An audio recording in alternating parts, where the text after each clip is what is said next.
हर हर महादेव। राम राम सभी को। आप सभी का हमारे धार्मिक और आध्यात्मिक ज्ञान की कथाएं चैनल पर स्वागत है। प्यारे भक्तजनों, आज हम आपको ज्येष्ठ मास की पूर्णिमा के व्रत की कथा का श्रवण कराएंगे। ज्येष्ठ पूर्णिमा, जिसे वट पूर्णिमा भी कहा जाता है, विवाहित महिलाओं द्वारा अपने पति की लंबी उम्र के लिए इस व्रत को रखा जाता है। इस दिन सावित्री सत्यवान की कथा का पाठ किया जाता है। इस वर्ष यह त्यौहार 10 जून 2025 को है।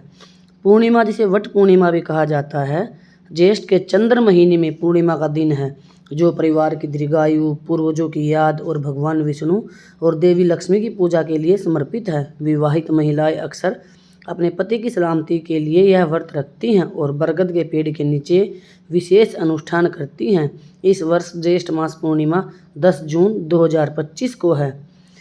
ज्येष्ठ पूर्णिमा सावित्री से जुड़ी है, जिन्होंने अपने विवाहित जीवन में भक्ति और पवित्रता का परिचय दिया। परंपरा यह मानती है कि सावित्री की अटूट भक्ति और भगवान यम से उनकी याचना के परिणाम स्वरूप उसके पति सत्यवान पुनर्जीवित हो गए थे।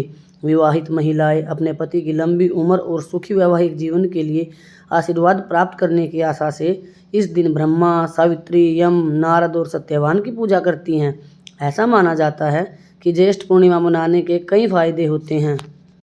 ज्येष्ठ मास की पूर्णिमा को वट पूर्णिमा या ज्येष्ठ पूर्णिमा भी कहा जाता है।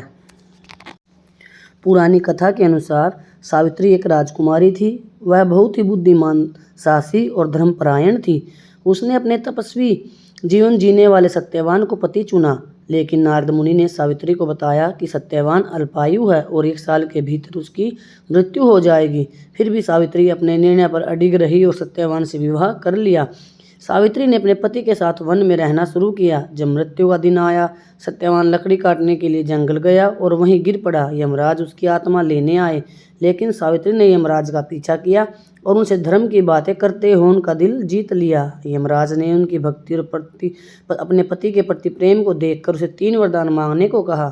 सावित्री ने पहले अपने ससुर का खोया हुआ राज्य वापस मांगा, दूसरा 100 पुत्रों का वर मांगा और तीसरे वरदान में सत्यवान का जीवन मांगा।